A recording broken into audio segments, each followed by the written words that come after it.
Hello everyone, আসসালামু আলাইকুম। আজ আমি রান্না করতেছি মুরগির মাংস। এই যে মুরগির মাংসটাকে নতুন আলু দিয়ে ভেজে নিয়েছি। এখন আমি কি মশলাটা আমার কষানো হয়ে গেছে। এখন আমি কি করব, যে গন্ধটা চলে গেছে তেলের মধ্যে, মশলাটা সব কি মশলা লাগে সবই জানেন, আমিও জানি, আপনারাও জানেন। তাই আজ হচ্ছে পবিত্র শবে বরাত, তার জন্য আমি চাউলের আটা রুটি তৈরি করব। সেজন্য এখন আমি মুরগির মাংসর ঝোল করতেছি, দিয়ে দিতেছি। এখন মাংসগুলো দিয়ে দেব। বিসমিল্লাহ।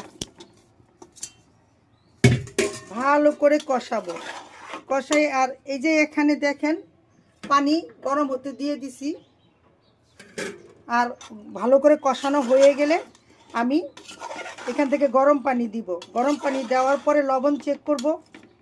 আজ পবিত্র একটা দিন, রাতে নামাজ পড়তে হবে, কিন্তু কি রাত্রে আর এগুলো রান্না করছেন, তাই এখন আমি এগুলো রান্না করতেছি চাউলের আটা রুটি দিয়ে খাওয়ার জন্য।